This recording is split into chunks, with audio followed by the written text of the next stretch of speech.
Economy First sur votre télévision panafricaine Africa TV. En ce jour, nous allons discuter autour d'une thématique autant importante que bien d'autres. On parlera de la modernisation du système agricole en Afrique et atteinte de l'autosuffisance alimentaire. Il est donc question de jeter un regard sur l'actualité agro-pastorale en Afrique en essayant d'analyser le passé de l'agriculture en Afrique, le présent et envisager également le futur. On s'est tout au moins rendu compte que depuis des décennies, on pratique l'agriculture, mais plus ou moins sur des bases ou bien objectifs alimentaires.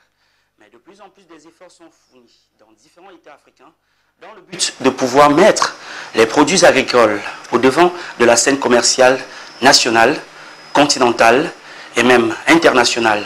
En ce jour donc, nous allons devoir échanger autour des différentes questions qui tournent autour de l'actualité agro-pastorale en Afrique, tout en essayant de ressortir les différentes spécificités qui caractérisent l'agriculture du monde contemporain en Afrique.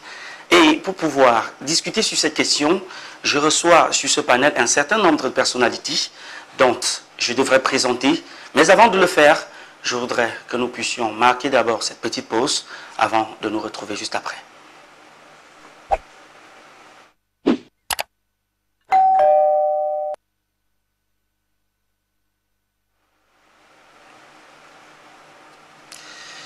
Plusieurs millions de francs CFA mobilisés chaque année dans différents pays pour pouvoir accompagner les activités agricoles et beaucoup de produits désormais disponibles sur le marché international et qui sont le fruit des seigneurs de la terre en Afrique. Alors, pour pouvoir questionner ces différentes thématiques, nous allons devoir pouvoir nous retourner vers toutes ces personnes qui nous accompagnent sur le panel, je l'ai dit tantôt. Et la première que je m'en vais vous présenter, il s'agit d'Eric Fanny-Yuns. Vous êtes entrepreneur, marketiste et promoteur de PEF Communication. Bonsoir et bienvenue, petit Eric. Bonsoir Guy Michel, bonsoir à tous les téléspectateurs de la chaîne Africa TV, la chaîne panafricaine. Alors merci infiniment, petit Eric. Il faut préciser aux téléspectateurs que ça c'est votre petit nom, Eric Fanny-Yuns. Mais avant, je vais également me retourner vers mon voisin de gauche. Il s'appelle tout simplement Monsieur Noé Everest Bignam. Vous êtes community manager chargé de projet à crowdfunding. Bonsoir, bienvenue Joël. Je corrige tout simplement. Bonsoir à tous les téléspectateurs. Moi, je suis Noé Everest, comme je l'avais dit. Mais nous sommes dans la plateforme Africa Crowdfunding. Africa Crowdfunding. Première plateforme qui permet aux entrepreneurs agricoles d'avoir des soutiens financiers par rapport à les projets agricoles. On comprend très bien que vous êtes exactement dans le milieu qui vous sied le plus. On parle de l'agriculture aujourd'hui, donc certainement nos téléspectateurs devraient s'attendre à beaucoup d'autres éléments. Et la troisième personne que je devrais présenter ici, c'est Monsieur Johan Meka. Vous êtes web entrepreneur, étudiant à l'Université de Douala au Cameroun. Bonsoir Johan et bienvenue. Merci, bonsoir à toute la communauté africaine. Bonsoir à tous mes panélistes. Effectivement, je suis étudiant en droit et entrepreneur du numérique. Je remercie d'ailleurs la chaîne Africa TV de m'avoir invité dans ce prestigieux plateau pour pouvoir étayer un ensemble d'éléments très pertinents sur le thème qui nous est proposé en ce jour. Modernisation du système agricole en Afrique et atteinte de l'autosuffisance alimentaire. Je vais immédiatement poser la première question à vous, Eric Fanny-Yuns. Quelle observation faites-vous sur l'évolution de l'activité agro-pastorale en Afrique ces dernières décennies? Bon, je vais d'abord commencer par prendre plusieurs pôles. Donc, à l'introduction, je prends plusieurs pôles. Je vais dire, premièrement, s'il faut parler de l'évolution de l'activité agro-pastorale en Afrique, de manière globale, on peut se dire bien évidemment que l'activité agro-pastorale a suffisamment évolué en Afrique. Mais il est important qu'on divise ça par deux et qu'on se dise, bon, si c'est sur le plan de la pollution, on a régressé. Maintenant, sur le plan, n'est-ce pas, du développement véritable de cette activité-là, c'est-à-dire la production en masse, également la convergence vers l'agriculture moderne, nous avons fait un pas de plus. Mais maintenant, pour la pollution, nous avons fait plusieurs pas en arrière. Donc, nous avons beaucoup régressé sur le plan de la pollution. C'est dire qu'avant, nous polluions moins qu'aujourd'hui. Quand je parle de polluer, c'est polluer par exemple nos terres. Parce qu'aujourd'hui, on pollue suffisamment les terres africaines avec des produits phytosanitaires. Dans Et tous les cas, par le passé, nous allons y arriver. ouais, évidemment, par le passé, on n'avait pas ça. Donc, je vais dire, sur deux pôles, ou sous deux prismes, je vais dire, le premier prisme, c'est nous avons régressé, le second prisme, nous avons nous avons un peu connu d'évolution par rapport aux années passées. Ouais, ouais. Ok, ça c'est votre intervention, Eric Fanny. Je vais immédiatement me retourner vers Noé. Bon, Noé, vous êtes très présent pour ce qui concerne les activités commerciales relevant du secteur de l'agriculture. Mais nous allons remonter jusqu'au niveau même de la production. Quel est le regard que vous portez sur l'activité commerciale en Afrique aujourd'hui, le regard panoramique? Tout comme Petit Fanny l'a dit tout à l'heure, nous avons cette régression au niveau de la pollution. C'est pour cela que nous, à partir de notre plateforme, à partir de nous, parce qu'en fait le pôle de travail de Africa Crowdfunding, ouais. Ça s'appelle la ferme bio. Ouais. Elle se trouve dans le département du CAM, ouais. Où on a carrément 5 hectares où on exploite, où on met certains mécanismes pour essayer de produire des produits qui viennent de la terre. Ouais. Par exemple, il a signé un point tout à l'heure où on était en train de produire nos terres. Ouais. Par exemple, nous, à Africa, avec la ferme bio qui est le partenaire d'Africa Crowdfunding, ouais. On a exclu par exemple l'utilisation des produits phytosanitaires. Ouais. On a exclu de brûler la terre. Donc ça a surpris beaucoup de personnes lorsque nos ingénieurs l'ont dit. On a dit on peut le faire de cette façon sans toutefois polluer la terre. Ok, je vais préférer que vous donniez ces détails au moment où on va aborder la question sur les produits phytosanitaires. Okay. Mais pour l'instant, je voudrais que vous nous disiez, est-ce qu'à votre endroit, votre observation porte sur l'évolution de cette agriculture? Qu'est-ce qui a véritablement changé? Qu'est-ce qui a évolué? Je crois qu'entre les années 90 et les années 2000, beaucoup de personnes n'avaient pas l'activité agricole comme premier métier. Ouais. Aujourd'hui, je crois qu'à partir de 2015, il y a beaucoup d'établissements qui sont spécialisés dans ce domaine. Ouais. J'ai eu l'occasion d'arriver par exemple à Tidombari, j'ai eu l'occasion d'arriver en Bamayo, ouais. Les écoles d'agriculture où les élèves même se mettent à la queue pour essayer de pouvoir rejoindre ces établissements-là, parce qu'ils savent que la terre est quelque chose de formidable qui paye son nom, qu'importe la façon dont on le gère, mais ça paye son nom. Ouais. J'ai eu l'occasion d'arriver par exemple à Tidombari où j'ai vu des gens pleurer lorsqu'ils n'ont pas eu leur diplôme. Aujourd'hui, quand même, après avoir eu le diplôme, ils se déploient à réaliser leur projet agricole. Ouais. Ça fait plaisir aujourd'hui de savoir qu'il y a beaucoup de personnes qui deviennent des multimilliardaires juste avec l'activité de la terre. Donc, comme pour dire qu'avec la progression entre les années 90 et les années 2000, en 2020 ou en 2017 où on a commencé, ou en 2015, il y a beaucoup de jeunes qui ont compris que la terre payait et il fallait s'y investir.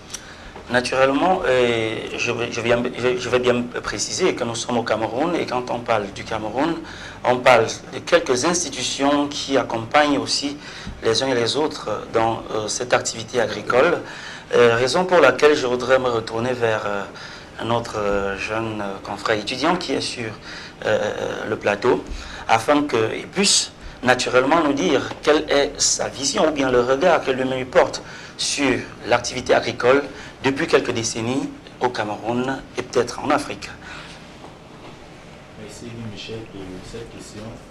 Avant de porter un regard sur l'évolution de l'activité agricole, il faut essayer de ressortir un ensemble d'éléments très importants sur le thème en ce qui concerne la modernisation du système agricole. Tout à fait. Vous savez, on ne peut pas parler d'une agriculture qui n'est pas modernisée lorsqu'il n'y a pas un ensemble de moyens qui sont observés. Quand vous regardez par exemple ici au Cameroun, il y a ce qu'on appelle le taux de machinisation. Voilà. Le taux de machinisation en réalité est très faible, ce qui fait en sorte que la production agricole ne peut véritablement pas prospérer. Qu'est-ce qu'il faut donc faire? Il faudrait effectivement que l'État essaye davantage de faire une agriculture moderne basée sur la machinisation. Ouais. Parce que nous constatons, selon les statistiques, que le nombre de tracteurs par 1000 habitants de terre est passé de 2 en 1980 à 1,3 en 2003. Ouais. Vous voyez, ça fait en sorte qu'en réalité, la machinisation ici n'est pas considérée. Du coup, ça peut avoir un impact sur l'évolution des activités agro-pastorales. Alors, c'est une précision qui vaut nécessairement la peine parce que effectivement, il y a un certain nombre d'éléments qui devraient entrer pour pouvoir booster dans cette agriculture et la rendre un peu plus productive. Alors, nous allons, avant de continuer les échanges sur le plateau, nous retourner du côté de la régie pour pouvoir avoir cet élément qui nous présente de façon panoramique l'activité agro-pastorale en Afrique et son incidence sur l'économie du continent noir. Au regard du problème de la faim observé en Afrique, une véritable révolution agricole est nécessaire pour permettre aux communautés africaines de se nourrir et contribuer à nourrir le monde. Il s'agit d'augmenter la production et la productivité, d'améliorer le timing des opérations, de réduire les pertes tout en allégeant la pénibilité du labeur et de compenser les pénuries de main-d'œuvre. Le développement économique de l'Afrique passe entre autres par la mécanisation de son agriculture. D'après un rapport publié par le responsable du programme MMP, 12 pays africains ont connu une forte croissance de l'agriculture mécanisée et ont par conséquent amélioré leur production. C'est le cas du Bénin où Adèle Anatovi, présidente d'une coopérative béninoise, indique que les femmes impliquées dans la transformation du manioc produisaient avant 3 contis, équivalent à 3 kg par mois, contre 6 contis de nos jours grâce à la mécanisation agricole. Toutefois, la base de la transformation des aliments consiste en leur conservation car elle contribue à diversifier les gammes de produits agricoles. En Afrique de l'Ouest, la préparation du gari, dérivé sec du manioc fermenté, le séchage du poisson et des mangues au Ghana et au Burkina Faso sont des exemples de procédés par lesquels des produits hautement périssables sont transformés en denrées qui supportent le transport de grandes distances et de stockage. Ainsi, cette avancée de culture et de transformation des produits agricoles en Afrique génère des emplois et crée des chaînes de valeur qui sont des opportunités de richesse. Alors, nous avons tous suivi avec beaucoup d'attention cet élément qui nous présente l'état de l'agriculture en Afrique de façon panoramique. Mais avant, je voudrais poser la question de savoir, entre cette agriculture traditionnelle dont nous avons parlé et cette agriculture moderne à laquelle aspirent les peuples africains aujourd'hui, qu'est-ce qui a véritablement changé au regard de tout ce qui se passe? Qu'est-ce qui a véritablement changé? Qu'est-ce qu'il y a de nouveau? Qu'est-ce qu'on peut appréhender comme étant la plus-value sur tout ce qui se passe avant? Pour moi, du côté positif, je peux dire aujourd'hui, on peut nécessairement parler de l'évolution sur le plan agricole. Oui. Ouais. Et maintenant, il y a une question qui est fondamentale parce que tout à l'heure, nous parlions, n'est-ce pas, de l'utilisation des produits phytosanitaires. Parce que s'il faut parler de l'agriculture moderne, il faut nécessairement intégrer l'utilisation des produits phytosanitaires, il faut intégrer la machinisation. Donc, ces deux éléments sont essentiels pour l'agriculture moderne. Mais seulement, il y a un second pan qui est la destruction de nos terres. C'est vrai, la machinisation part de manière automatique, mais il y a un second volet de la machinisation qui est l'utilisation des produits pétroliers. Parce qu'un appareil, un engin de manière automatique utilise un produit quelconque, un produit pétrolier quelconque. Nous sommes toujours au niveau des sources d'énergie terrestres. Donc, on utilise un produit pétrolier. Donc, il y a ce second pan de la destruction de l'atmosphère, que ce soit la terre ou encore l'air. On détruit automatiquement. Donc, je parlais tout à l'heure de la pollution. C'est en quelque sorte ça. Donc, il faut dire que sur le plan de la production, nous avons essayé en quelque sorte d'évoluer, qu'on peut dans une certaine mesure parler de la satisfaction à plus ou moins 10% de la population. Parce que la satisfaction n'est même pas encore à 10%. Mais moi, je parle de 10%. Pourquoi? Parce que la plupart de nos produits sont importés. Raison pour laquelle je dis elle est quand même évolutive, mais elle est complètement insignifiante par rapport à la population actuelle camerounaise. C'est la raison pour laquelle, personnellement, je crois que on régresse sur tous les plans.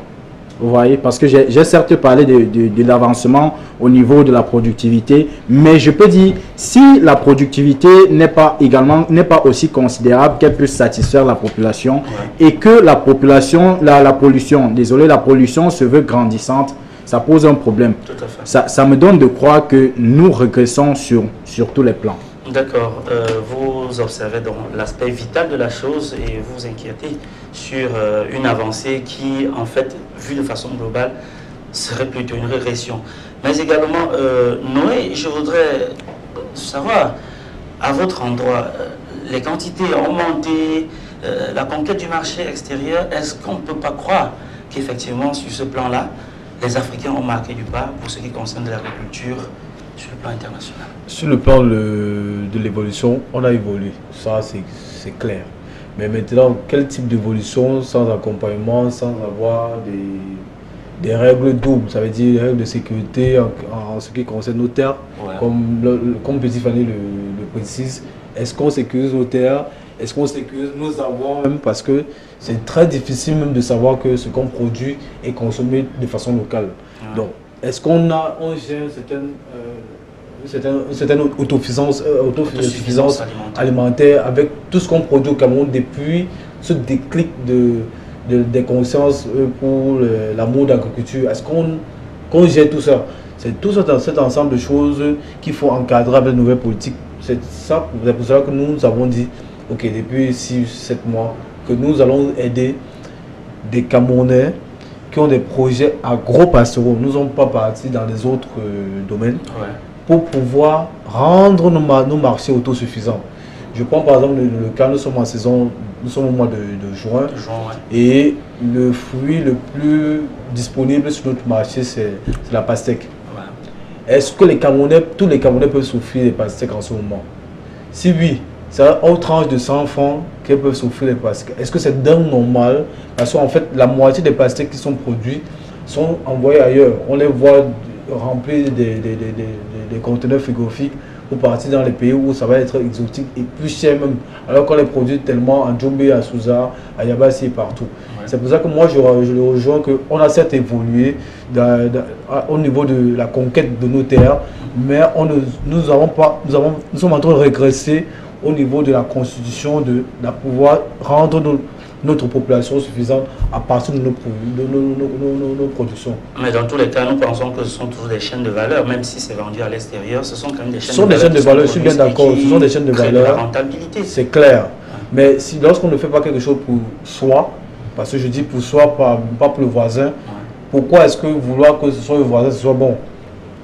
Bon, d'une façon ou d'une autre, ça ferait certainement l'objet d'un autre débat. Mais pour l'instant... Là, je vous accorde le crédit. Oui, ok. Alors, nous allons poursuivre toujours dans cette même lancée pour demander à Joanne. Alors, Joanne, cette agriculture-là, aussi dynamique qu'elle puisse se présenter, on observe quand même des personnes qui ont passé le cap de la production et du transfert naturel à la transformation, même pour pouvoir donner au produit une certaine longévité, afin de l'éviter de périmer sur le temps ou bien sur la durée, ou bien parce qu'on se rend quand même compte qu'il y a des tomates qui au Cameroun sont produites à Koutaba, à l'ouest du pays, et qui sont vendues pratiquement dans les marchés comme le marché central, le marché Sandaga, dans le littoral. Bon, est-ce que ces différents éléments-là n'arrivent quand même pas à faire comprendre qu'il y a un changement de cap entre cette production directe et cette consommation lointaine, avec des méthodes de conservation qui deviennent de plus en plus dures, précises. On a le cas d'Elena Tomato, pour ne pas citer cette marque, mais qui aujourd'hui quand même peut durer 2, 3 semaines, 4 semaines, peut-être un mois. Est-ce que ces systèmes de transformation-là ne constituent pas un élément qui justifie qu'effectivement les efforts sont fournis dans le sens de la sauvegarde et permettre que les produits agricoles puissent vraiment atteindre leur but commercial au lieu de périr dans le coût de leur transport pour la commercialisation, Joanne? Justement, à ne point douter, nous pouvons remarquer que la transformation de ces produits agricoles en termes de durabilité est bien effective. Vous avez par exemple des géants brassicoles tels que Kadji de Fosso qui réussit à transformer le maïs en bière. Vous avez Elena que vous venez de citer, oui, et plusieurs autres produits. Mais la question qu'il faut se poser ici, c'est de savoir, est-ce que c'est tout le monde qui peut arriver à cette transformation sur la durabilité? Vous savez que l'agriculture au Cameroun est beaucoup plus paysanne. Il faut avoir vraiment beaucoup de moyens pour acheter des produits, des machines pour se lancer dans l'agro-industrie. Ouais. Donc, certes, il y a eu une évolution, mais la question qu'il faut se poser, c'est évidemment combien de personnes parviennent à faire cela. En Afrique de l'Ouest, par exemple, si je ne me trompe pas, en Afrique de l'Ouest, par exemple, on a franchi le cap des mangues séchées qui sont vendues non seulement dans l'Union européenne, mais également dans les États-Unis. On a franchi le cap des ananas qui sont séchés au soleil et qui, aujourd'hui, sont compétitifs sur tous les marchés. Est-ce que le problème ne se pose pas autrement? Est-ce que ce n'est pas la volonté de se rapprocher plutôt vers l'idéal qui compte, plutôt que de dire que, bon, ok, on n'a pas de moyens et puis on ne tente rien? Oui, effectivement, nous pouvons constater que ça peut aussi être lié à la volonté. Parce qu'on dit souvent que l'homme est une somme de possibilités infinies.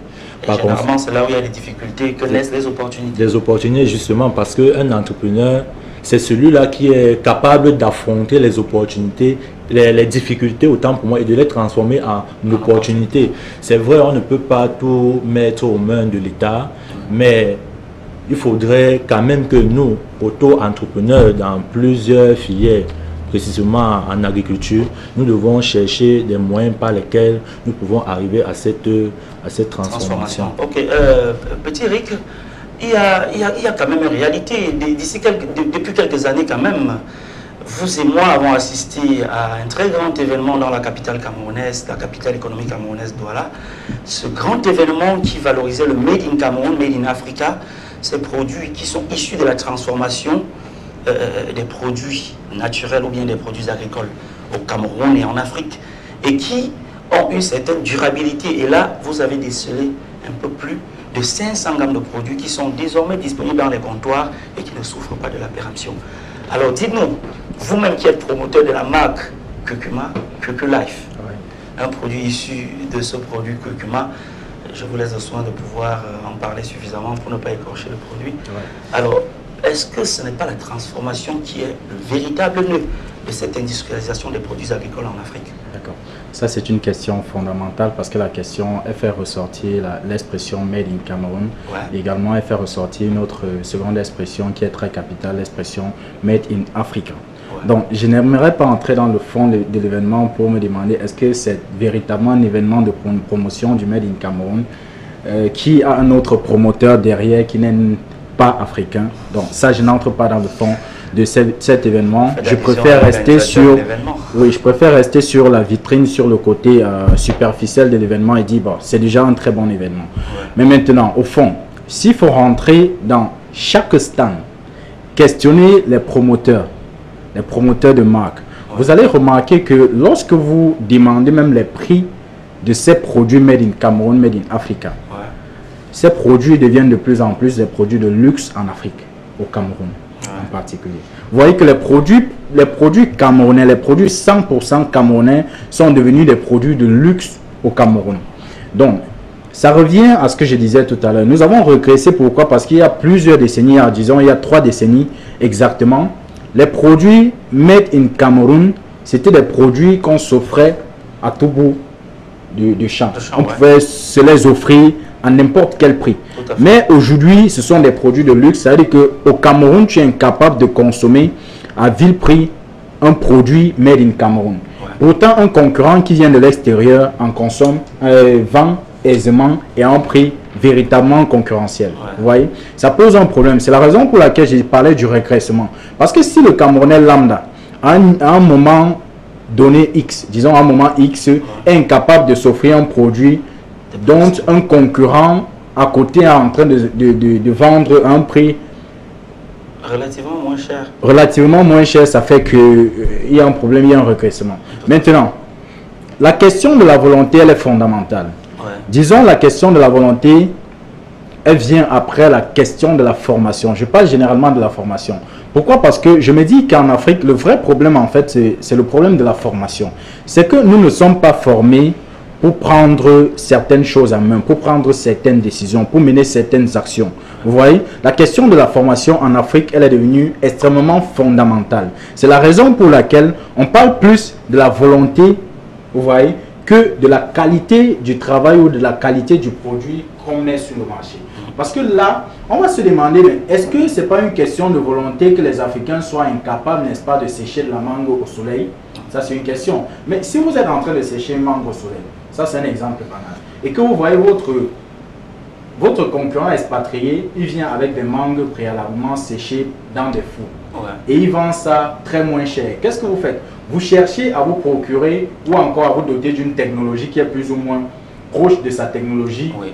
Donc, vous êtes déjà incapable et le frein s'installe. Je voudrais quand même préciser pour le cas des mangues séchées, à Ouagadougou par exemple, au Burkina Faso, il y a des GIC, des groupes d'initiatives communes qui font merveilleusement ce travail et ça se passe très bien de ce côté-là. En Côte d'Ivoire par exemple, c'est déjà avec des fours modernes très bien pressurisés pour pouvoir offrir des chips de mangue de qualité supérieure. Bon, ça j'en félicite. Je félicite particulièrement les pays d'Afrique de l'Ouest parce que ce sont ces pays qui savent véritablement valoriser le Made in Africa. Au Cameroun, c'est vrai qu'on essaie encore, mais on n'est pas encore arrivé au niveau de l'Afrique de l'Ouest. Ça, il faut le dire. Maintenant, pour les mangues, par exemple, séchées, je vais vous expliquer quelque chose. Quand j'arrive dans le domaine agricole, dans le domaine de la transformation des produits agricoles particulièrement avec le produit QQ Life, je prends des produits, je prends la première vague parce qu'on n'avait pas encore de plantation en ce moment-là. Okay. Je prends la première vague des produits, donc je les achète. Oui. Mais je me rends compte que ces produits ne répondaient pas exactement aux critères dont je voulais. Donc, je voulais les produits 100% camerounais et 100% bio. Oui. Parce que quand on parle j'entends souvent les gens dire les produits bio parce qu'on a cultivé ça sur une terre africaine et ça fait un peu rigoler. Donc, moi, je voulais les produits 100% camerounais et 100% bio. Ouais. Donc, j'ai d'abord pris la première vague. Je me suis rendu compte que ça ne tenait pas. C'est même en ce moment que j'ai décidé avec toute mon équipe de faire un déploiement sur le terrain et de mener la culture, la réelle culture du curcuma. Parce que quand on parle de QQ Life, c'est la poudre de curcuma. C'est vrai également en fait la poudre de gingembre. Mais on se focalise beaucoup plus sur la poudre de curcuma. Ouais. Donc, quand on arrive sur le terrain, on achète, c'est pas 100% bio. Et pour avancer automatiquement, puisqu'on avait besoin des produits 100% bio, on est obligé de passer à la culture. Et quand on va à la culture, c'est là où on s'offre des éléments. C'est vrai que quelqu'un ira encore questionner pour savoir si peut-être le porc dont on utilise les fientes, n'a pas été nourri des produits. Non, je crois qu'il est important qu'on s'arrête au niveau des fientes. Parce que le curcuma, QQ Life est produit à base des fientes. Donc, ce qu'on appelle, ce que les autres appellent en grec, chez nous, on utilise les fientes de porc. Ouais. Et ça nous donne de vrais produits. Vous voyez? Donc, ça, c'est un exemple. Et je parlais tout à l'heure de la volonté. Et j'ai dit, la volonté vient naturellement après la formation. Parce que le citoyen africain n'est pas formé. Il ne sait véritablement pas que voici la technique qu'il doit mettre sur pied pour pouvoir rendre tel ou tel élément sur le marché ou pouvoir positionner tel élément sur le marché. Quand on parle du positionnement, ça vient après naturellement la production. C'est la raison pour laquelle je vais directement au positionnement. Donc j'ai un ami, il s'appelle Johnny Joseph Stéphane et aujourd'hui il est étudiant au Japon. On discute presque tous les soirs et il me présente les activités par exemple qui se passent au Japon, comment les gars cultivent au Japon, comment les gars fonctionnent au Japon, qu'est-ce que les gars consomment au Japon, pourquoi est-ce qu'ils consomment cela. Donc quand il te présente par exemple un pan de la culture japonaise, tu te demandes mais qu'est-ce qui nous manque? Tout à fait. Tu vois, qu'est-ce qui nous manque? Il te dit comment est-ce que les Japonais par exemple cultivent, je prends un exemple banal, le curcuma, et tu te demandes mais pourquoi est-ce qu'en Afrique on ne peut pas véritablement cultiver le curcuma à grande échelle sans toutefois utiliser les machines? Parce qu'il y a une question, je parlais tout à l'heure, il y a une question de machine et il y a également une question de la main d'œuvre. Parce qu'en Afrique, il y a un problème, et particulièrement au Cameroun, on parle tous les jours du chômage. Le taux du chômage est élevé, ceci. Mais si vous prenez ces jeunes, vous les mettez au champ, si vous avez 100 jeunes par exemple que vous mettez au champ, qui vont travailler, c'est vrai, au niveau de la ressource, le salaire, ils seront bien plus payés que la machine. Parce que la machine va s'amortir sur une période un peu grande. Mais maintenant, si vous prenez par exemple 100 jeunes qui vont remplacer une machine, ils peuvent naturellement très bien le faire. Vous voyez? Et ça fait que plus on va avancer, on va également trouver la main d'œuvre, on va atténuer ce qu'on appelle le taux de chômage qui aujourd'hui en Afrique est très élevé et particulièrement au Cameroun, parce que chez nous au Cameroun c'est encore plus grave. Ok. Alors aujourd'hui les processus agricoles intègrent l'usage des produits phytosanitaires afin d'accroître la production.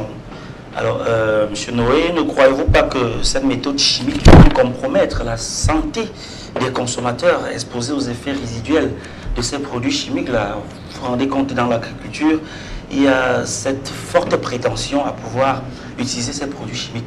Mais les conséquences de ces produits chimiques sur la santé des uns et des autres? Je crois que la santé des uns et des autres, comparativement aux produits chimiques qui sont proposés sur le marché, la santé, je crois qu'elle décroît. Mais comparativement à cette réalité, il y a des entreprises qui ont pris sur eux de travailler sur les techniques qui permettent aujourd'hui de ne pas avoir ce genre de problème où on se retrouve en train de baisser carrément le niveau de notre vie parce qu'on veut utiliser les produits phytosanitaires, parce qu'on veut avoir beaucoup de récoltes et de vendre ça à plusieurs personnes. Je vous disais ça en offre tout à l'heure. Il y a des techniques aujourd'hui qui permettent aujourd'hui d'utiliser un produit phytosanitaire pour vous amener à avoir une certaine croissance dans vos champs. Mais lorsqu'on vient faire les prélèvements sur vos terres, on trouve que la terre n'est pas toxique. C'est possible. Et à partir de la plateforme Africa Digital Crowdfunding, nous avons testé ça au niveau de notre centre de formation qui est la ferme bio, qui nous permet aujourd'hui de tester tous les produits dont nous voulons vanter. Je vous ai dit ça tout à l'heure en offre que c'est possible d'avoir des produits qui nous permettent de pouvoir avoir des terres qui ne sont pas toxiques. Même si c'est après. Je vous ai donné une technique tout à l'heure en début d'émission, des techniques qui permettent en sorte que nous puissions avoir, par exemple, on évite de brûler la terre. Ça veut dire, nous avons commencé, je crois, le 3 juin 2020, à défricher nos terres du côté de Bonipopa. Nous avons 5 hectares, nous avons pris sur nous de défricher 30 hectares d'abord. Et nous sommes en période de juin. Rappelez-vous que brûler une terre en période de juin, c'est très difficile. Donc du coup, nous avons pris sur nous de pouvoir produire des produits bio, totalement bio, avec certainement les fertilisants qui seront venus d'ailleurs, les produits phytosanitaires dont vous soumettez à notre attention. Mais ces produits phytosanitaires interdisent d'autres techniques, par exemple la brûlure des champs. Quand on dit brûlure, je voudrais rappeler à nos téléspectateurs qu'il s'agit de l'usage des herbicides pour pouvoir détruire les herbes. Des herbicides, premièrement. Deuxièmement, il y a aussi de la brûlure des champs. Le feu de brousse. Le feu de brousse. Le feu de brousse. Je vous dis, nos terres n'utilisent pas cette technique de feu de brousse, où nous avons à avoir une bonne partie de nos terres que non. Nos ingénieurs agricoles nous ont interdit cela. Donc ça nous donne d'abord la première assurance que les produits qui sortiront de cette terre n'auront pas ce genre de problème. Nous trouvons les produits qui vont intoxiquer nos populations. Parce que nous sommes d'abord les premiers consommateurs de cette terre-là. Et lorsque je discutais avec Petit Fané Anof, je lui disais que par exemple, notre premier restaurant va sortir au mois d'août. Et notre restaurant va utiliser carrément la totalité de nos produits qui sortent de nos champs. Tout à fait. Donc ça veut dire que vous allez fonctionner dans un système pratiquement intégré de la production à la consommation. Imaginez-vous le pastèque, banane plantain. Lorsqu'on vient au niveau de la pisciculture, on a les carpes, on a les silures, on a le kanga. Lorsqu'on a la banane plantain, j'ai le cité tout à l'heure, on a puisque notre restaurant a la spécialité de préparer la viande de porc. Ça veut dire que les 500 têtes de porc qui sont lancées depuis 2 semaines vont faire partie intégrante de la consommation dont nous avons engagé. Est-ce que de la même façon que vous évitez l'usage des pesticides dans l'agriculture, est-ce que c'est la même chose que vous le faites au niveau de l'élevage? C'est ce que je suis en train de vous dire, que nous avons pris sur nous d'utiliser toutes les techniques possibles pour ne pas intoxiquer le consommateur. Ouais. Ça veut dire que de la façon dont les poules sont élevées à l'air libre, nous avons un espace, par exemple, de 1 hectare, on a laissé juste à cet espace-là que de la volaille. Ouais. On n'a pas besoin des enclos. Imaginez-vous, à l'air libre. Vous ne courez pas le risque de perdre des bêtes? Non, la technique c'est quoi? On encadre l'espace. Ouais. C'est pour cela que le 20 juin prochain, nous avons un descente de terrain avec d'autres ingénieurs pour vérifier, parce qu'on les a payés pour faire cela, pour vérifier l'enclos dans lequel. Et maintenant, on a trouvé le moyen de pouvoir les protéger contre les pluies qui sont intempestives ces temps-ci. Donc, on a toutes ces petites techniques-là pour dire qu'on peut utiliser les produits phytosanitaires, certains produits phytosanitaires, pas tous, certains que nous avons sélectionnés bien sur le volet, sans même que notre propre terre soit déclarée toxique à la consommation. Tout à fait. Ok, monsieur Mega, généralement, tout consommateur devrait être protégé de toute intoxication alimentaire sur les produits qu'il consomme. Alors, aujourd'hui, avec l'agriculture africaine qui fait quand même usage de beaucoup de produits phytosanitaires qui ont des substances chimiques, est-ce qu'effectivement, quel est votre regard sur ces produits-là qui devraient mettre en danger la vie des personnes qui consomment les produits en question? Très bonne question. Effectivement, les produits phytosanitaires, malgré leur caractère nocif sur la santé de l'être humain, il faut quand même relever certains aspects positifs. Le problème ici n'est pas de l'excès de toxicité de ces produits phytosanitaires, mais la question qui se pose ici, c'est le degré de conscience des agriculteurs qui utilisent ces produits phytosanitaires. Ils ne connaissent pas le dosage approprié pour pouvoir utiliser dans la culture. Ils ne connaissent même pas le degré de toxicité de ces produits. Et tous ces paramètres peuvent avoir des conséquences très négatives sur la santé humaine. Vous pouvez par exemple avoir les troubles hormonaux, les troubles neurologiques, et même au niveau de la reproduction humaine. Ça peut avoir également des conséquences sur la spermatogénèse, la production du sperme. Vous voyez un peu. Donc, il faut ici que les agriculteurs, s'ils veulent utiliser les produits phytosanitaires, qu'ils n'utilisent pas de façon exorbitante. Mais comme monsieur, mon frère d'à côté vient de dire, on peut avoir des solutions naturelles pour l'utilisation pour en fait la protection des cultures. Lesquelles par exemple? Bon, c'est vrai que je ne suis pas très expert, mais il a quand même évoqué certains éléments naturels qui peuvent que les agriculteurs peuvent utiliser dans les différentes plantations. On a quand même remarqué que dans la plupart des marchés aujourd'hui, des régimes de plantains qui arrivent vers la veille et le lendemain complètement mûrs. On a observé des têtes d'ananas qui mûrissent au regard. Ça veut dire plus vous regardez la mutation jusqu'à la maturité. Est-ce que autant de choses, et dans certains champs de cacao, on fait comprendre qu'il y a des produits qu'il suffit de pulvériser sur le cacaoyer. Non seulement ça stimule la très grande productivité, mais également des cabosses qui pèsent l'eau et tout le reste. Est-ce que tout ça, pratiquement sur le plan juridique, ne devrait pas être condamné par la loi parce que, plus ou moins vous l'avez cité, un certain nombre de pathologies que ça peut engendrer sur les êtres humains? Oui, effectivement. En fait, la loi est là pour encadrer afin qu'on n'arrive pas à un excès. C'est la raison pour laquelle je pense que les mécanismes juridiques d'utilisation de ces produits doivent être plus renforcés. Parce que il y a trop de lois au Cameroun, mais est-ce que ces lois sont respectées? Il faudrait mettre un mécanisme d'application réel qui va permettre de sanctionner ceux qui utilisent abusivement ces produits phytosanitaires. Ok, la prochaine question, je vais certainement commencer encore par vous, par où j'ai fini. La décision même de choisir l'agriculture comme profession est-elle vraiment facile au regard des orientations académiques et socio-professionnelles de la plupart des jeunes Africains? Ou alors, pour nombre de jeunes Africains, l'agriculture ne devient-elle pas le dernier recours que lorsqu'on a échoué sur d'autres différents paramètres? Vous, par exemple, vous avez choisi les sciences juridiques et politiques à l'école. Pourquoi n'avez-vous pas choisi de faire agriculture? Justement, en réalité, c'est une bonne question. Au fait, moi, j'essaye d'être polyvalent dans la vie. Et d'ailleurs, je suis en train de vouloir monter un projet agricole qui va, j'ai envie de mettre en place une GIC agricole qui va permettre de produire et d'exporter dans la zone Afrique centrale. Parce que vous savez que le Cameroun est le principal fournisseur en matière agricole en Afrique centrale. Mais il y a peut-être des problèmes d'infrastructure, de route, la notion d'intégration, etc. La libre circulation. Oui, la libre circulation, oui, avec les pays tels que le Gabon, la Guinée équatoriale. Donc, en fait, pour moi, l'agriculture ne peut pas être considérée comme un dernier recours. C'est un problème de choix et de volonté. C'est également un problème de réalité.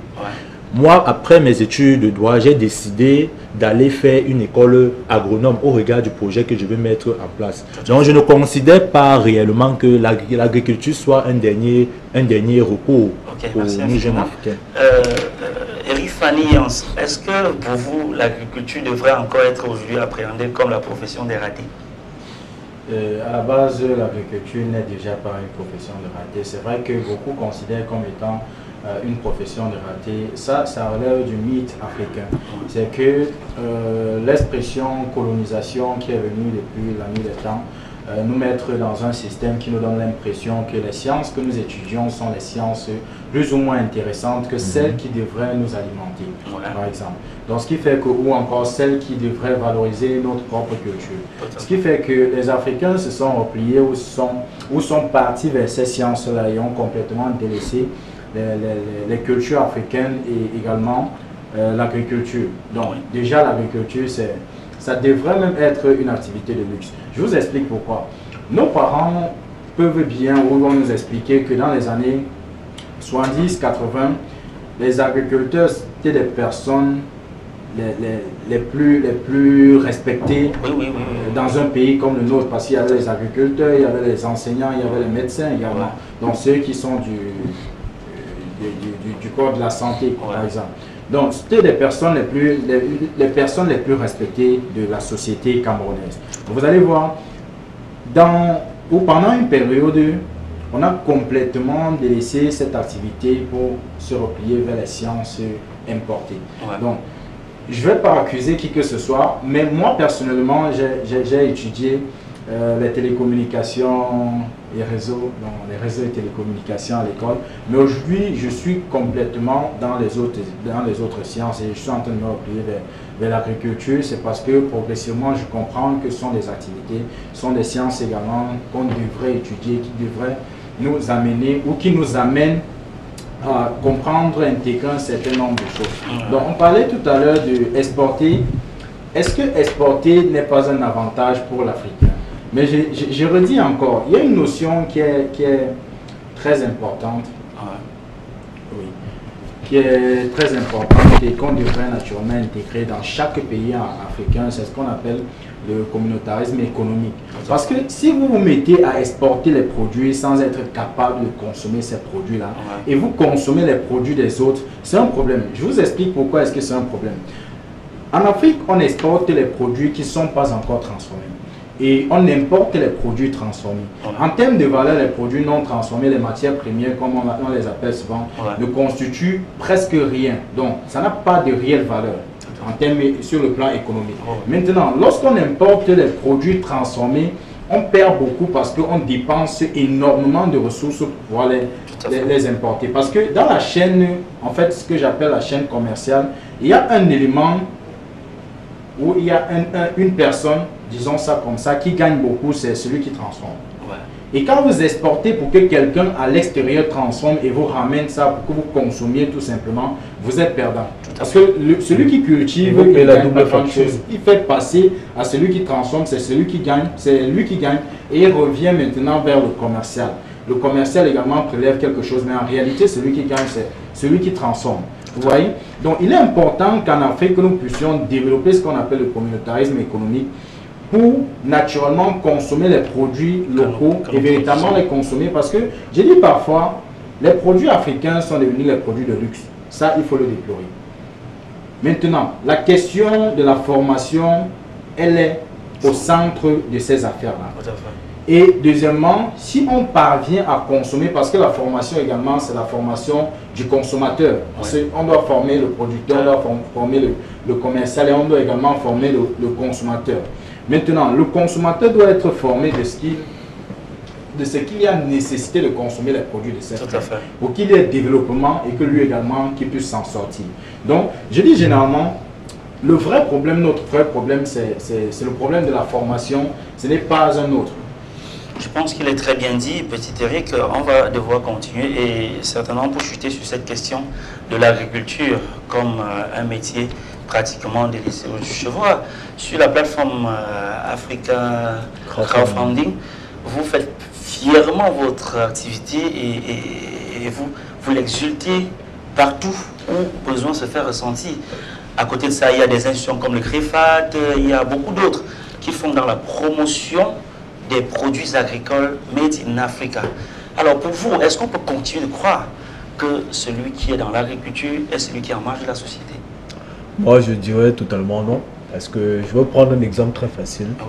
Je me souviens, c'était au mois de février, j'ai créé un projet de banane plantain pour un couple d'Ivoiriens qui veut s'installer au Cameroun. Je leur ai dit carrément que vous avez je vous donne mes terres. Parce que j'ai quand même la grâce que mon papa a quand même quelques terres du côté de la Saint-Martin. Et je leur ai dit, je vous donne mes terres, mais c'est une entreprise de 10 ans que je vous donne. J'ai dit, ok, vous avez 3 hectares de banane plantain. La première coupe, deuxième coupe, c'est par an. Ça veut dire que après 12 mois, vous avez la première coupe. Ça, je vous donne juste la banane plantain. Tout à fait. Je lui ai dit, c'est 10 ans. Il suffit juste d'entretenir le même champ, de retirer les rejetons. Ces mêmes rejetons vont produire un nouveau champ, 1 ou 2, 3 nouveaux champs. Je dis, 1 hectare, ça prend 117 plants à l'exemple de 3 mètres. Je dis, vous prenez seulement cet investissement-là, vous avez ajouté quelques vigiles, je sais pas, vous avez payé certainement main d'œuvre, la trahison, tout ce qui va avec. Mais à partir de ces 1117 plans que vous êtes en train de mettre sur terre, c'est 10 ans que vous avez. Et je vous mets au défi de seulement, pour le seul champ, je vous dis, je parle seulement du seul champ qui sera prioritaire, de rendre ce champ par l'entretien, ce n'est que l'entretien. Tout ce que vous faites seulement lorsqu'il y a un régime, vous enlevez les 4 ou 5 rejetons, vous laissez un seul à cet endroit, et les 4 vont aller dans le nouveau champ. Je vous dis, vous avez 10 ans sur le même espace, avec l'espace. Et dites-moi donc, après avoir eu une entreprise de 10 ans, vous êtes sûr que vous allez fonctionner pendant 10 ans? On sait très bien que les entreprises au Cameroun ne fonctionnent, lorsque le fonctionnement a tellement évolué, c'est 5 ans. Lorsqu'elles ont s'en soutien. Imaginez-vous donc que vous avez une entreprise qui avait déjà 10 ans avant de pouvoir la créer. Est-ce que ça devait être encore un choix secondaire? Bon, de toutes les façons, je vais vous poser cette question afin qu'on se retourne du côté de la régie. Selon vous, vous qui manipulez bien dans ces secteurs agricoles-là, quels sont les secteurs les plus rentables en agriculture, en environnement, et comment les identifie-t-on? C'est très facile pour moi. Moi, je dirais, pour ceux qui le savent, je dis, lorsque je fais un classement, l'élevage de porc, moi, on a fait ce qu'on appelle l'equity crowdfunding sur notre plateforme, qui va être lancé à partir du mois du 1er septembre. Equity crowdfunding, on donne 110% pour quelqu'un qui investit dans l'equity. Equity, c'est quoi? C'est un système où je dis, ok, moi j'ai un espace, je me dis que ok, moi j'achète 2 porceaux, mais on évalue nos parts dans ces activités. Et on dit, vous avez 110%. Imaginez-vous donc la rentabilité à 110% après 14 mois.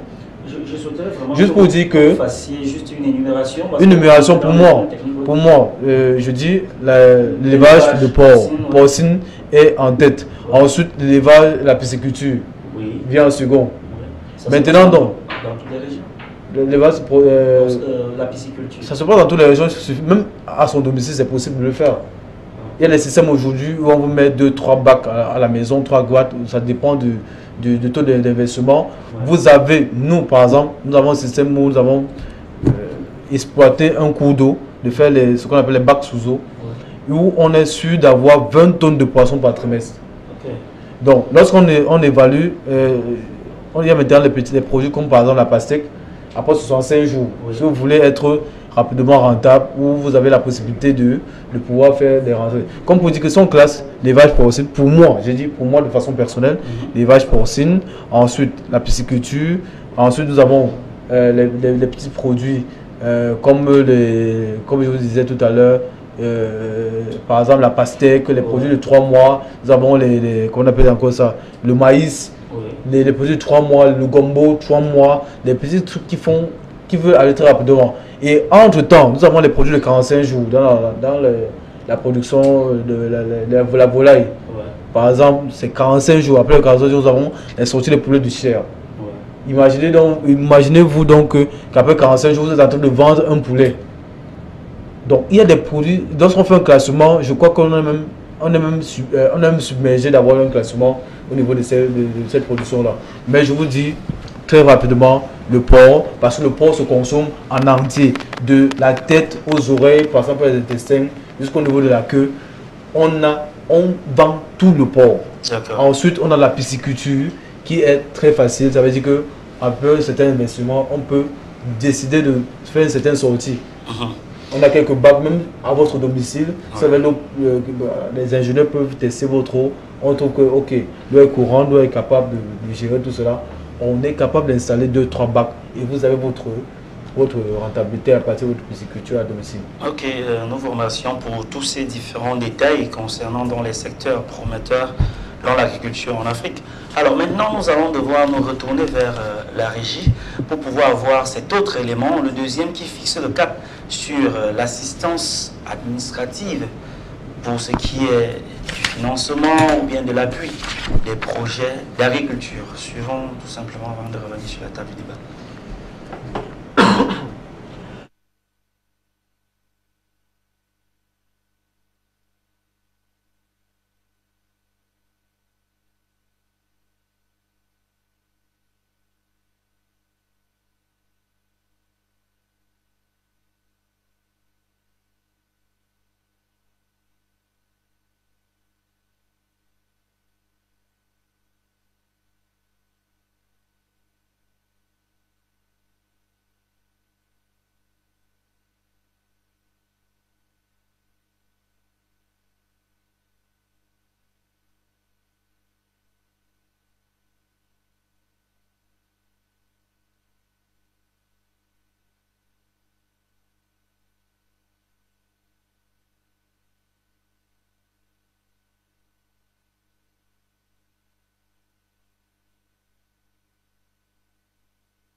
Un grand fléau dans la profession des agriculteurs, c'est le manque des moyens financiers.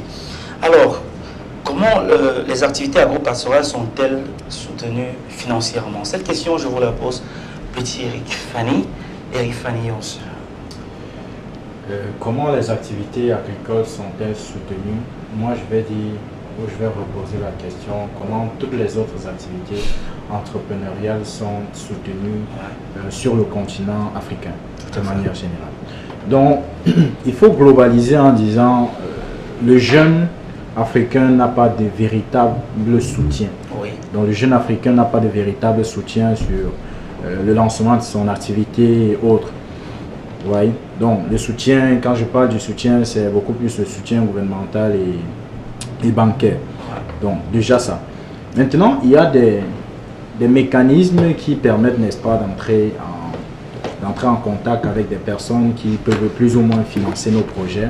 Ou encore, il y a des mécanismes qui nous permettent de financer nous-mêmes nos propres projets. Ouais. Donc, moi, je crois que c'est très important de prendre le second pas. Donc, de réfléchir sur comment autofinancer ses propres projets.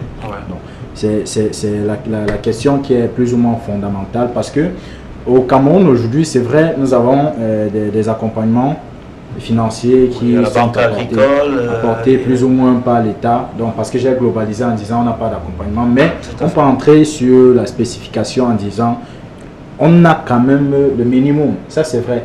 Mais comment pouvoir bénéficier de ce minimum-là? C'est la question qui se veut plus ou moins fondamentale et qui n'a peut-être pas de réelle réponse. Pourquoi? Parce que vous avez le processus normal et un processus secondaire, donc il y a le processus principal qui est normal et un processus secondaire qui est anormal.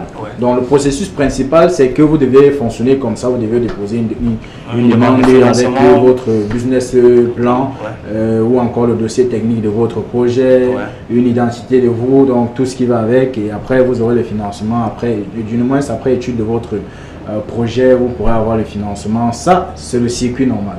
Maintenant, le circuit secondaire, c'est qu'il faudrait, n'est-ce pas, bénéficier d'un titre X ou Y pour pouvoir bénéficier, n'est-ce pas, d'un financement. Ça, c'est l'exemple de notre environnement. Donc maintenant, je préfère que, voilà, j'ai parlé du financement gouvernemental. Maintenant, le financement bancaire. Parce que généralement, les banques nous disent, est-ce qu'on finance ce projet? C'est l'intention également de son promoteur. On ne finance pas l'élément hypothéqué. C'est ce que les banques nous disaient généralement. Mais on s'en rend compte que ce que les banques... Je parlais également du circuit principal, du circuit secondaire. Ça, c'est le circuit principal. Maintenant, le circuit secondaire, c'est qu'il faut avoir plus ou moins un objet à mettre en gage pour pouvoir bénéficier d'un financement. Généralement, dans le cas du Cameroun, tu ne peux pas sortir un matin, tu peux pas sortir un matin, tu es là débraillé, tu vas demander un financement à la banque et on te l'octroie. La même chose pour le gouvernement. Donc, ce qui fait qu'il est important, n'est-ce pas, de se placer, de se mettre dans un environnement qui est plus ou moins prometteur, dans un environnement qui plus ou moins favorise le développement de notre activité, tu vois. Donc, parce que je dis généralement, le plus important dans la vie entrepreneuriale d'un être humain, c'est de démarrer. Quelle que soit l'activité, le plus important, c'est de démarrer. Si vous avez un projet de cultiver 10 hectares de terre, commencez par 500 mètres carrés. Quand vous commencez par 500 mètres carrés, au moins si vous avez de l'expérience, plus le temps passe, vous avez de l'expertise, vous avez également les éléments qui vous permettent, n'est-ce pas, de partir devant un investisseur et lui dire, bon, tenez, voici mon projet, voici comment j'entends le financer, voici les bases que je dispose déjà. Et quand vous lui dites ça facilement, il peut vous financer. Quelqu'un va me poser la question, comment est-ce qu'on peut faire pour obtenir les 500 mètres carrés? Je vous dis déjà, l'être humain part d'une base qui est préétablie et qui est existentielle. Donc, c'est dit quoi? Vous avez un cerveau, vous avez des vêtements, vous avez peut-être une famille. Donc, disons que la famille peut ne pas vous financer parce que même au niveau de la famille, il faut qu'on ait une assurance que votre projet est prometteur. Parce qu'on ne finance pas n'importe comment. Que ce soit votre propre frère, votre épouse, votre fils ou n'importe qui, ne peut pas financer votre projet quand il n'est pas sûr qu'il est prometteur ou encore il n'est pas sûr de votre moralité. Donc, vous devez déjà vous construire ce qu'on appelle votre personnalité. Parce que c'est la personnalité qui vous permet dans une certaine mesure d'entrer en contact avec X ou Y, même pour soumettre votre projet. Et je parle généralement du personal branding. Donc, vous devez définir votre propre personnalité, construire un branding autour de vous. Vous devez faire une personne responsable, capable de parler à X ou Y de tel projet et que la personne puisse vous venir en aide. Surtout quand je parle de venir en aide, c'est entre guillemets, parce qu'on ne vient pas trop en aide dans le cadre des projets. Donc on vous soutient pour que plus tard, vous puissiez retourner ou encore que l'investissement ou le financement qu'on vous a apporté puisse se rentabiliser ou que vous puissiez apporter ce qu'on appelle le rendement de votre projet. Donc, le plus important, je dis généralement, c'est toujours de commencer. Vous pouvez commencer, vous voulez transformer par exemple de la poudre du maïs, des graines de maïs en poudre de maïs. Vous commencez par exemple avec 5 kilos et vous voyez quel est le processus commercial qui engrange cette transformation. Et après 1 an, 2 ans, 3 ans, 10 ans par exemple, vous serez capable de faire vraiment une quantité suffisante pour un marché de plus en plus exigeant. Effectivement. Ok. Alors, Noé, la question même du financement est fondamentale pour ce qui concerne l'agriculture. Et Rifani, comme il le précise d'ailleurs, étant promoteur du forum du jeune entrepreneur engagé, ça vous comprenez à travers son langage, c'est quelqu'un qui est chaque jour avec des jeunes pour pouvoir les encourager dans ce sens. Mais est-ce que naturellement, sans argent, on peut véritablement percer dans l'agriculture, comme on le dit au quartier?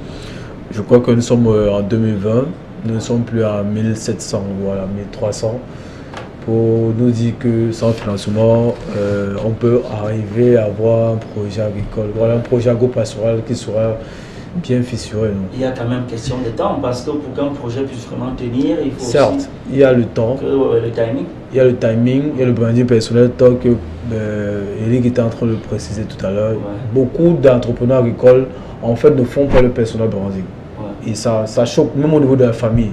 Ça veut dire qu'il y a personne il y a beaucoup de gens qui ne savent même pas que vous faites cette activité-là. Peut-être ils ont l'impression que vous faites ça pour votre famille, votre femme ou quelques enfants. Il faut, je crois que faire votre personal branding de façon à ce que vous achetez du crédit, même dans votre propre famille. Et vous parlez de financement. Nous sommes la plateforme, par exemple, je parle de moi, Africa Crowdfunding. Qu'est-ce qui fait en sorte que nous soyons poussés à créer Africa Crowdfunding? Si vous avez à comprendre la démarche, c'est que nous avons compris que les entrepreneurs agricoles n'ont pas de moyens. Ils n'ont pas de garantie parce que les banques aussi sont des tortionnaires très rigoureux. Et c'est pour ça qu'on a créé Africa Crowdfunding, parce qu'il y a des personnes en fait qui ont un peu de moyens, ou alors n'ont même pas tellement de moyens, mais ont des apports qui peuvent faire rentrer dans une activité, parce que c'est garantir leur placement en fait. C'est pour ça qu'on a créé Africa Crowdfunding, que ce soit la plateforme dans laquelle on puisse aider les gens qui ont des projets agricoles, les projets dans les restaurants, les projets dans l'énergie renouvelable, nos secteurs en fait. Tout ce qui regroupe l'agro-pastoral en fait, c'est ce que Africa Crowdfunding a donc essayé d'intéresser à tout le monde. Ceux qui viennent par exemple sur nos plateformes par exemple, ils vont voir quelques projets où les gens soumettent. Par exemple, je vais prendre un projet de piment qui a commencé hier. Nous étions hier le 15. Mais je vous dis, une dame, elle n'est pas au Cameroun. Mais elle a donné son argent elle veut on appelle ça, parce que dans son placement, vous avez parlé tout à l'heure d'Equity. Equity Crowdfunding, ça veut dire que c'est la famille bio qui va gérer le projet Equity pour cette première année. Parce qu'il y a d'autres personnes qui vont soumettre des projets bien après. Et il faut vous rappeler que la plateforme n'a pas 1 an. Donc, du coup, il faut habituer les gens à ce que les investisseurs font des placements.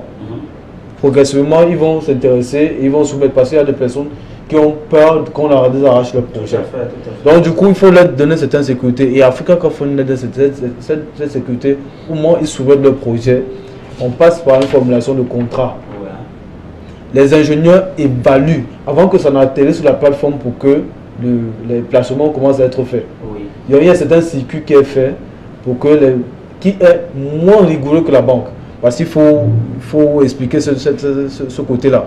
Nous ne sommes pas là en train de vous demander de vouloir donner un titre foncier ou alors le dossier de votre maison. Non.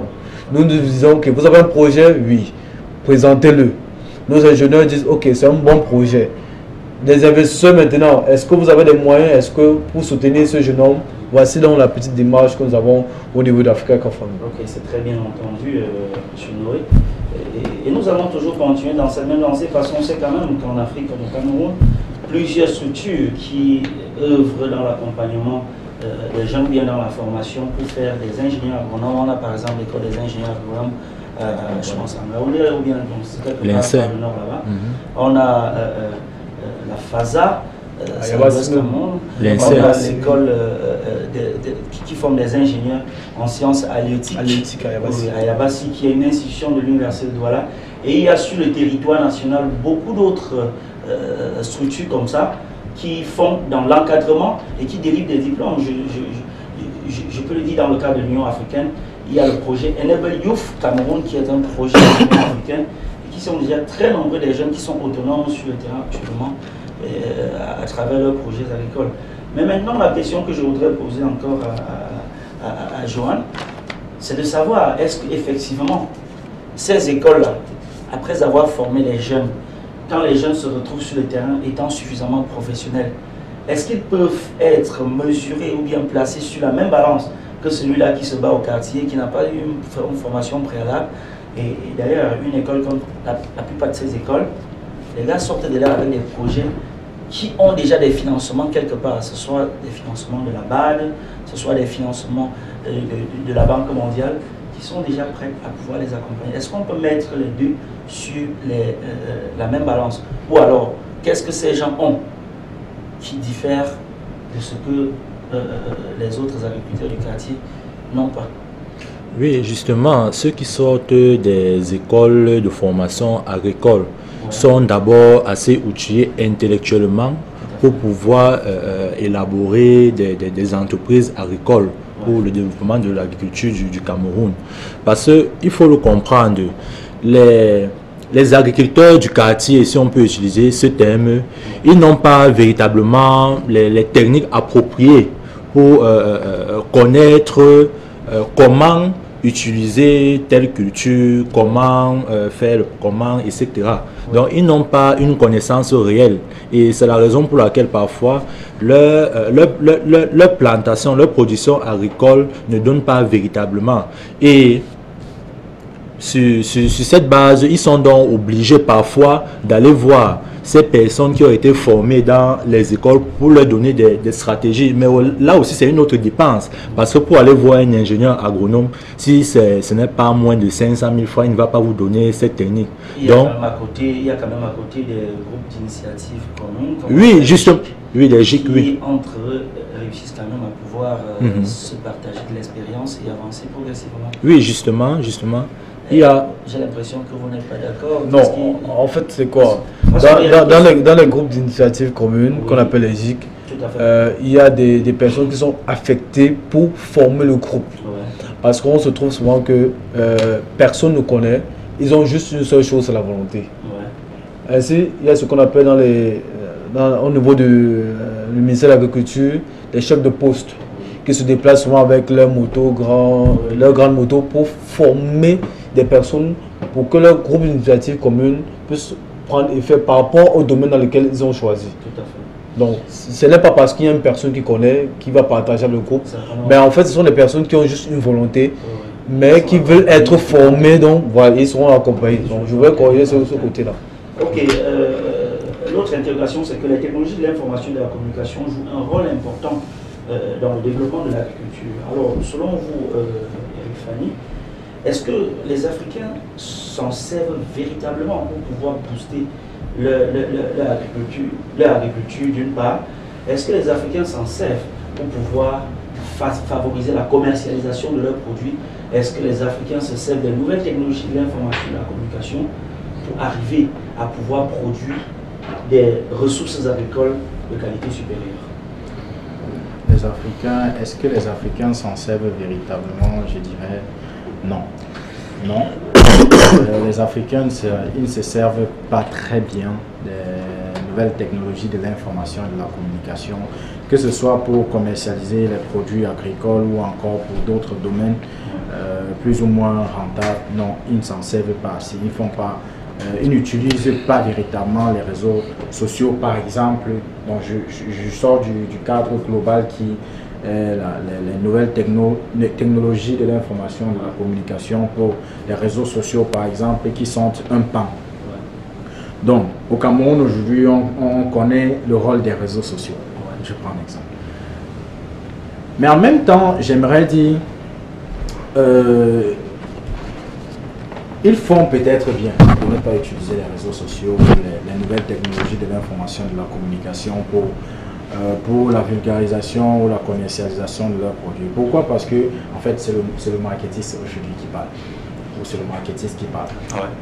Donc, pourquoi? Parce que dans le marketing, je parle généralement de 3 types de marketing, 3 grands types de marketing: le marketing informatif, le marketing éducatif, le marketing de vente. Donc maintenant, les Africains ont besoin, certes, du marketing informatif et éducatif, mais ils ont plus besoin du marketing de vente lorsqu'ils ont produit un produit X ou Y que du marketing informatif et du marketing éducatif. Ouais. Ce qui fait que sur les réseaux sociaux ou à travers, de manière générale, les nouvelles technologies de l'information et de la communication, ce qu'on fait beaucoup plus, c'est le marketing informatif et le marketing éducatif. On les applique beaucoup plus. Pourtant, l'entrepreneur africain, l'entrepreneur camerounais, quand il arrive avec son produit, ce dont il a besoin, c'est le marketing de vente. C'est de véritablement développer les techniques qui lui permettent, n'est-ce pas, d'écouler son produit sur un marché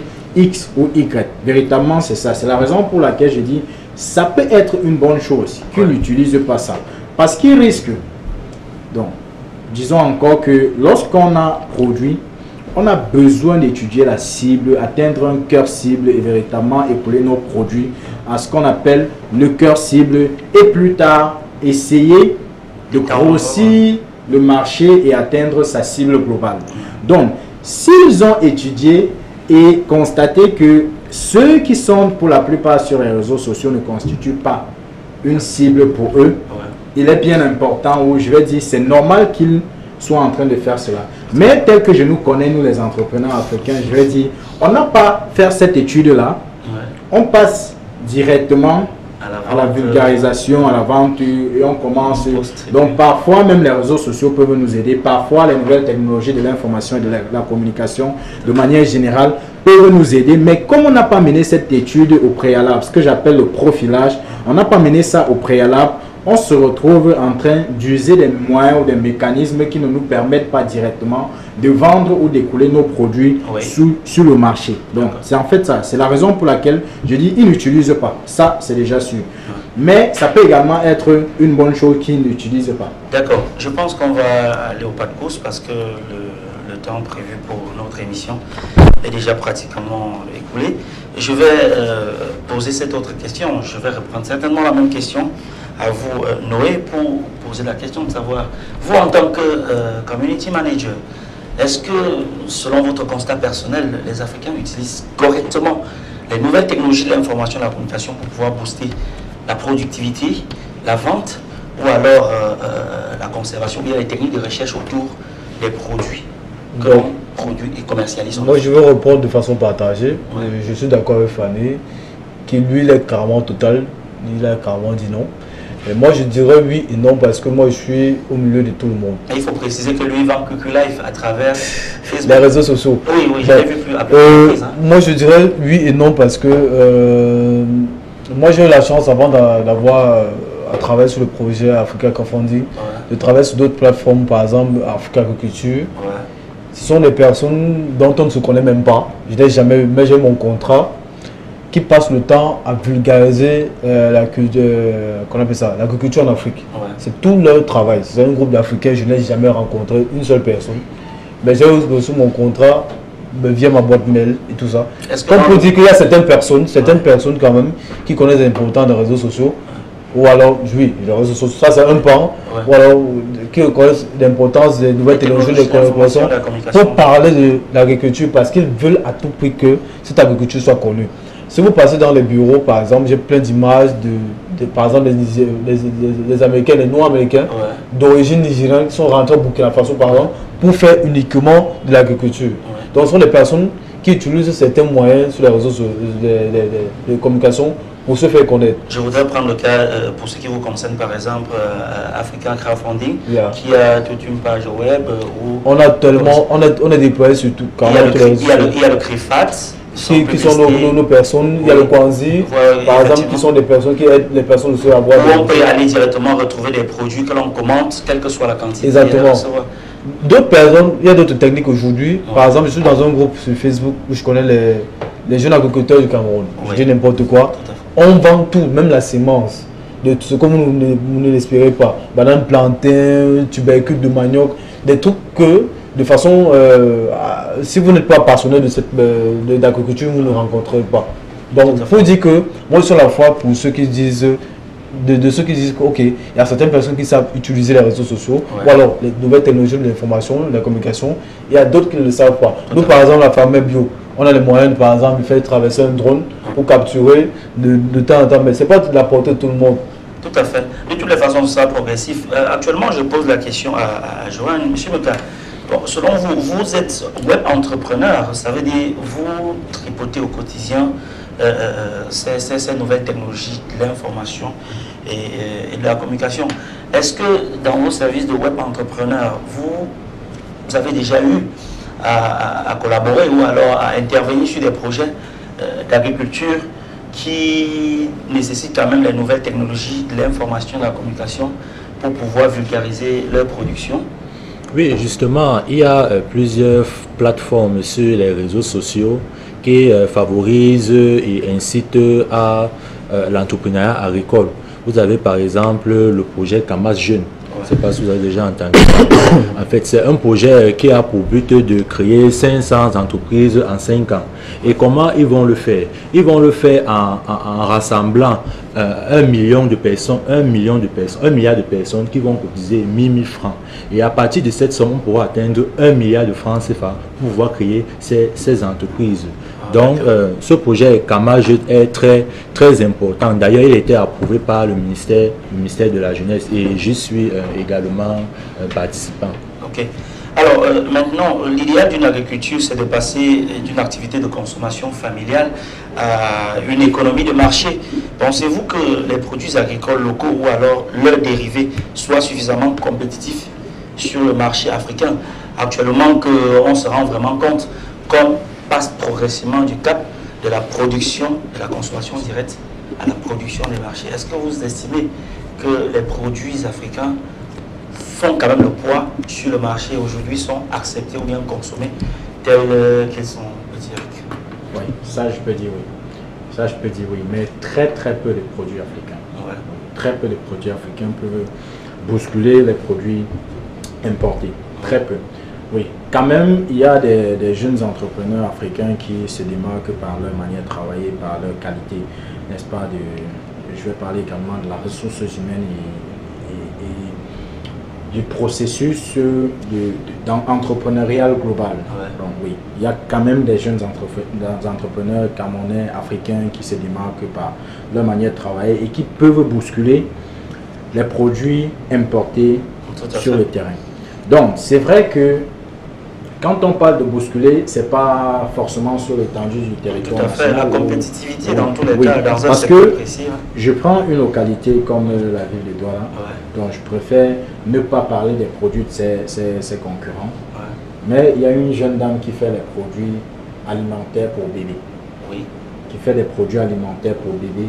Et je crois que dans la ville de Douala aujourd'hui, elle bouscule suffisamment les produits importés. Tout à fait. Donc, pourquoi est-ce que c'est difficilement remarquable? Parce qu'elle a plusieurs concurrents sur le terrain. Tout à fait. Voilà. Elle a plusieurs, peut avoir près de 10 à 15 concurrents sur le terrain. Naturellement. Et comme... Et des produits très anciens, parce que vous faites référence à un produit que je sais très bien.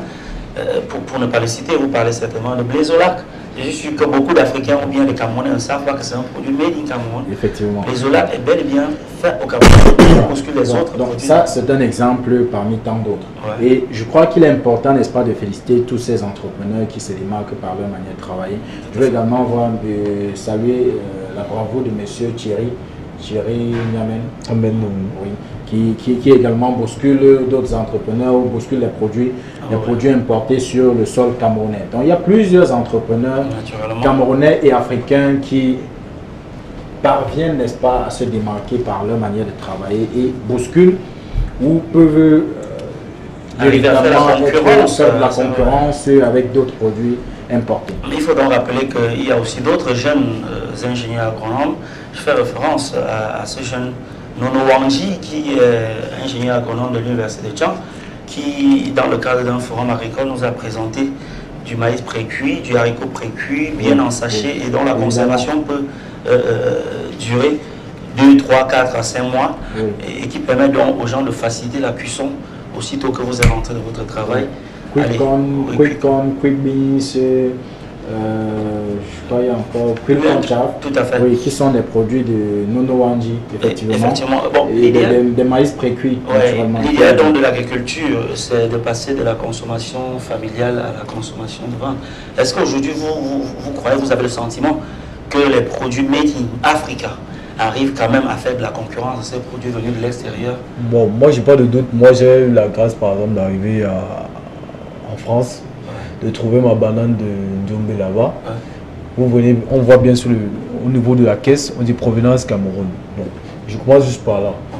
Et j'ai eu l'occasion de voir les bâtons de manioc qui sont dans un nouveau type de paquet importé de ce côté-là. Donc, pour dire que nous, les Africains, font les placements progressifs.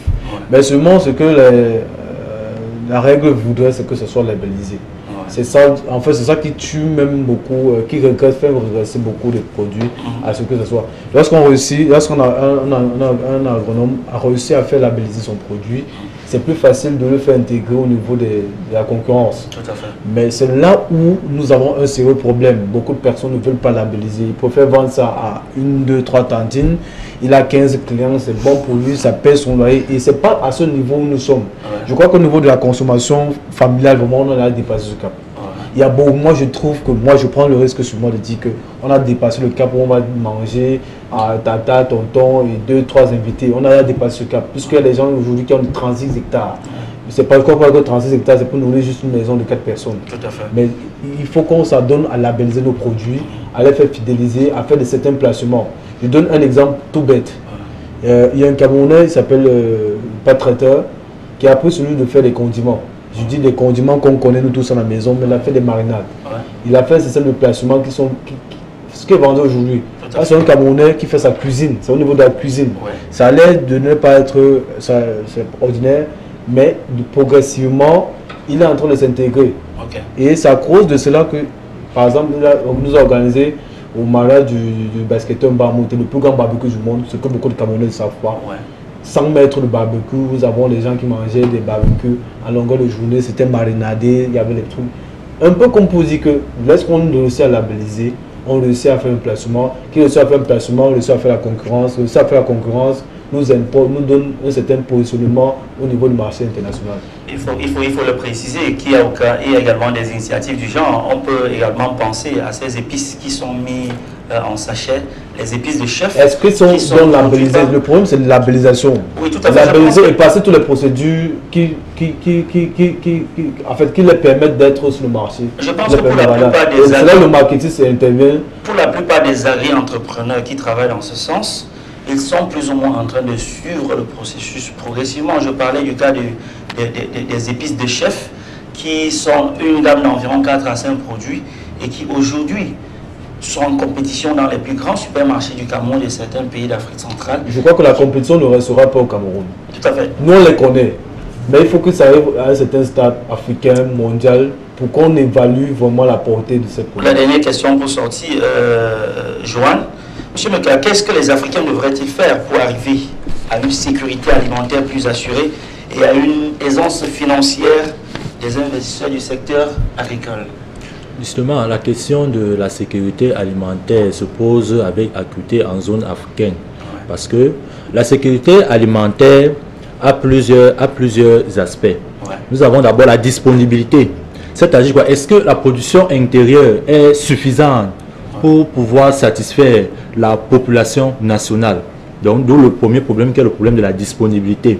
Ensuite, nous avons le problème de la stabilité. Est-ce que les infrastructures routières permettent à ce que les produits agricoles issus des villages soient transportés vers les zones urbaines?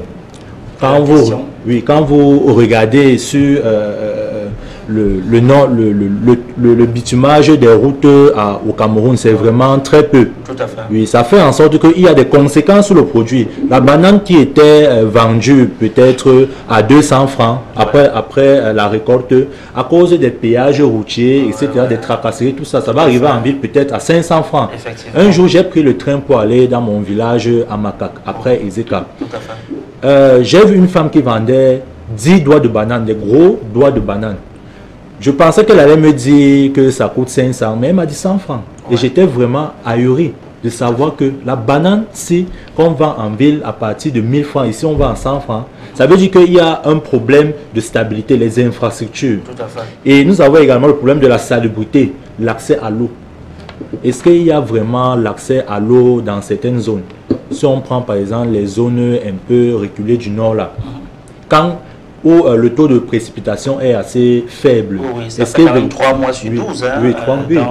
Dans l'extrême nord du Cameroun, ça fait 3 mois de saison de pluie sur 12 mois de l'année. Vous comprenez, donc 9 mois de saison sèche, c'est quand même beaucoup. C'est quand même beaucoup. Alors, je pense que sans certainement vous interrompre, nous sommes parvenus pratiquement au thème de ces différents échanges, mais tout à l'heure j'ai vu Eric Fanny voulait vraiment réagir pour quelque chose très rapidement afin qu'on puisse conclure l'émission. Oui, je voulais dire, quand on parle de la compétitivité sur le terrain, on voit beaucoup plus les produits qui sont directement consommables. Je ne voudrais pas parler de son expression, mais on oublie des produits comme le cacao, le café, le coton et autres. Vous allez constater que sur le marché mondial, ces produits sont des produits qui ont une très grande une production. Par exemple, quand je parle de mon ami qui est au Japon aujourd'hui, il m'appelle tout le temps pour me parler de la consommation du café africain au Japon, par exemple. Vous voyez que le café africain est suffisamment consommé au Japon. Le café africain est consommé en France. Le café africain est consommé dans presque tous les pays occidentaux. C'est vrai que le Japon n'est pas trop inclus et autres. Donc, vous voyez que, sans parler du caramel, c'est le caramel de café qu'on envoie. C'est le caramel du café qu'on envoie en Afrique. Donc, c'est consommé et les pays africains sont, par exemple, positionnés parmi les...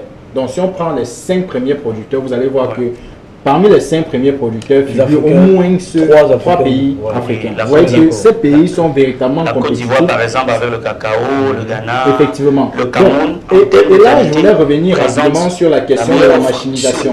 Je voulais rapidement revenir sur la question de la machinisation pour dire que pendant les années 80, l'Afrique s'est positionnée comme étant une puissance de production de ces produits-là, donc le cacao, le café, mais malheureusement, n'avait pas de machine. L'Afrique n'avait pas de machine et était positionnée comme étant un continent au centre de la production de tous ces éléments-là. C'est la raison pour laquelle j'ai commencé par dire, le vrai problème en Afrique, en fait, c'est la culture, c'est l'éducation des populations. Il faut qu'on nous éduque, il faut que nous soyons éduqués de ce que telle activité peut nous conduire à la richesse, par exemple, ou peut nous permettre notre environnement et nous d'être véritablement épanouis. Alors, mesdames et messieurs, fidèles téléspectateurs et téléspectatrices de Frika TV, nous sommes rendus au terme de cette émission. Et je voudrais rappeler que la thématique qui a orienté notre débat tout au long de ces échanges, c'était la modernisation du système agricole en Afrique et atteinte de l'autosuffisance alimentaire. Vous avez été très nombreux à nous suivre, mais avant de vous quitter, je voudrais présenter pour une dernière fois mes différents panélistes. Eric, Fanny et Jans, merci d'avoir accepté l'invitation de Frika TV. Merci beaucoup Guy Michel de Ndiafi. Merci à tous ces téléspectateurs qui nous ont regardés cet après-midi. Également à vous, Noé Evaste Bignam. Merci d'avoir accepté l'invitation d'Africa TV en cet après-midi. Merci de m'avoir invité. Même si ce n'était pas surprise, je crois que mon sujet reste dans ma tête. Donc, du coup, pour ce qui est de la suffisance alimentaire en Afrique, on se bat pour que ce soit le cas. Le dernier panéliste que je m'en vais présenter ici, il s'agit bien de M. Johan Lecard. Vous êtes web entrepreneur et étudiant de droit à l'Université de Douala. Merci d'avoir accepté l'invitation de l'équipe d'Africa TV. C'est plutôt moi qui vous remercie de m'avoir invité ici pour essayer de débattre sur un sujet aussi pertinent. À vous, mesdames et messieurs qui nous suivez à la maison, merci. Merci encore, surtout merci pour tout. Merci d'avoir prêté une oreille attentive à cette autre édition d'Economy First. Au revoir et à la prochaine.